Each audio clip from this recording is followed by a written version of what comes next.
When mastering, it's not enough to know how to carefully operate specific tools like compressors, EQs, and so on. You can certainly get by on that, but to truly encapsulate what it means to be a mastering engineer, we need 3 additional, difficult-to-obtain skills.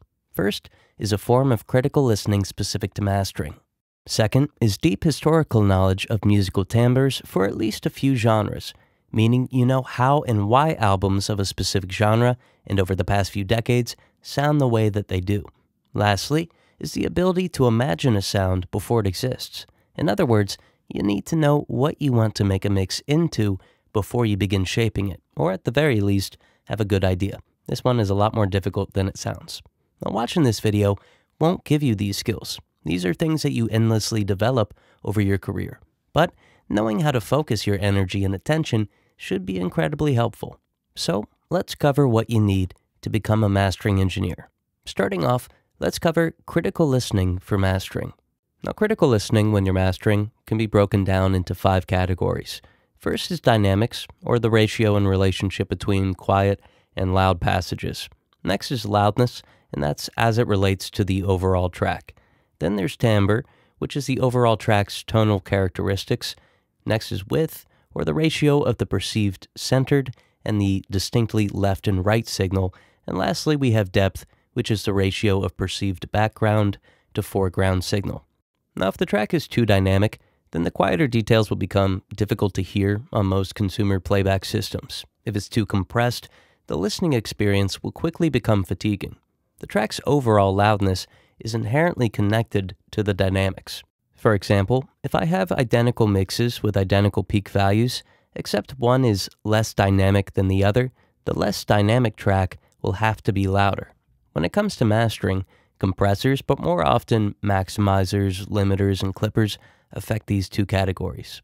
I hate to see you leave, but I love to watch you go. And every time you leave, it's X and O's, X and O's. I hate to see you leave, but I love to watch you go. And every time you leave, it's X and O's, X and O's. Timbre refers to the overall frequency response, the ADSR, but mainly the attack and decay of the transients, and the harmonic and disharmonious distortion. Now, compressors, saturators, equalizers, and exciters play the biggest role in this category. I hate to see you leave, but I love to watch you go. And every time you leave, it's X and O's, X and O's. I hate to see you leave, but I love to watch you go. And every time you leave, it's X and O's, X and O's. The width is affected by altering the ratio of the left and right channels' identical signals to their differential signals. In other words, identical signals will sound centered, differing signals will create the perception of width. In mastering, this is typically affected with mid-side processors, like mid-side EQ, mid-side compression, and mid-side saturation. Stereo imagers also introduce mid-side routing, as well as include some psychoacoustic effects to create width. Too wide, and you'll lose mono-compatibility, as well as create an unfocused sound. Too centered, and the master can feel closed in and lacking a natural sense of space.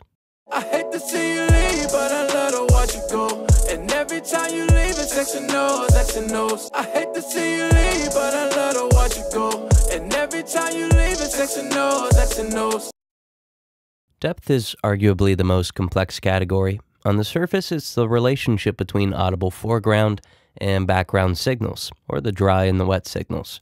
But its perception is closely tied to dynamics, loudness, stereo imaging, equalization, and just about any form of processing. The quickest way to increase depth is by using a maximizer very subtly. It'll increase the level of quieter ambient details enough to bring them above the threshold of being masked.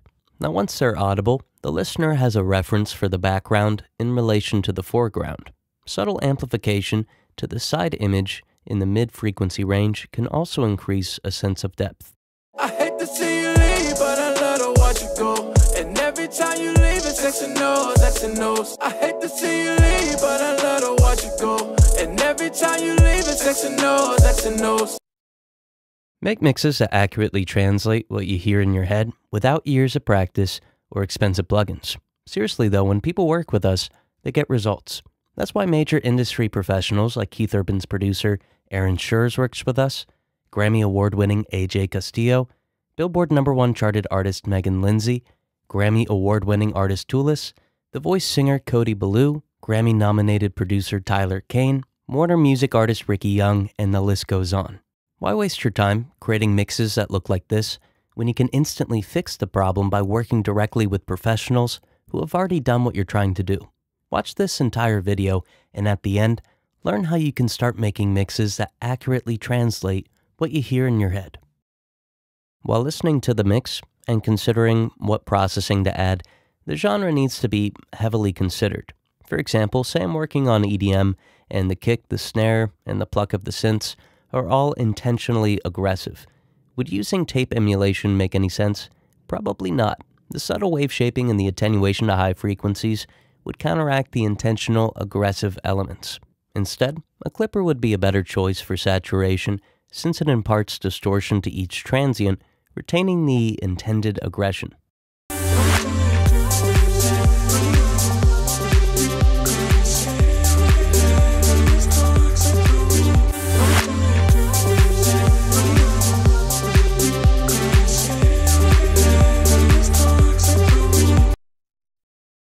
Or say I'm mastering jazz. Would tape emulation make more sense in this situation?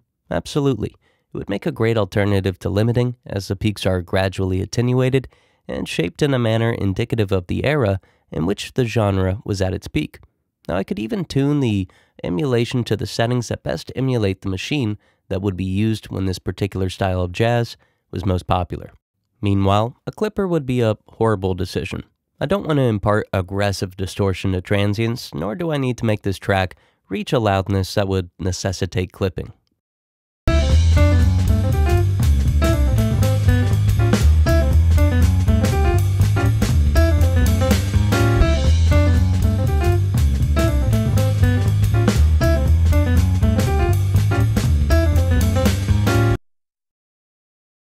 Now, these are two obvious examples, but you get the idea. If you want to create a good master, you need to first understand the genre, the equipment that's used to create it, and how all of this ties together to create a listening experience that upholds what people want when they play the song. And this brings me to the last skill, which is imagining a sound before it exists. This is a combination of understanding the 5 categories of critical listening and knowing the genre well. As you listen to the track, you should already be imagining how dynamic you want it to be, how loud overall, the timbre or how you want the transients to sound, the THD, and the overall balance of the frequency response, the width, and depth.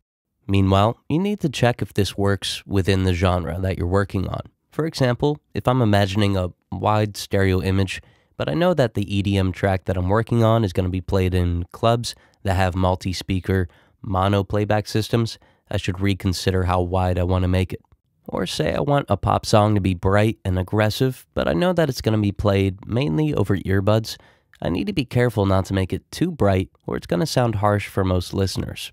So, before you begin creating your chain, which will usually consist of corrective EQ, saturation, stereo imaging, maximization, clipping, and limiting, you need to have an in-depth understanding of the 5 critical listening categories and the genre that you're working on so that you know the sound that you're going for. Make mixes that accurately translate what you hear in your head, without years of practice or expensive plugins. Seriously though, when people work with us, they get results. That's why major industry professionals like Keith Urban's producer Aaron Schurz works with us, Grammy Award-winning AJ Castillo, Billboard #1 charted artist Megan Lindsay, Grammy Award-winning artist Toolis, The Voice singer Cody Ballou, Grammy-nominated producer Tyler Kane, Warner Music artist Ricky Young, and the list goes on. Why waste your time creating mixes that look like this when you can instantly fix the problem by clicking the link in the description and working directly with professionals who have already done what you're trying to do?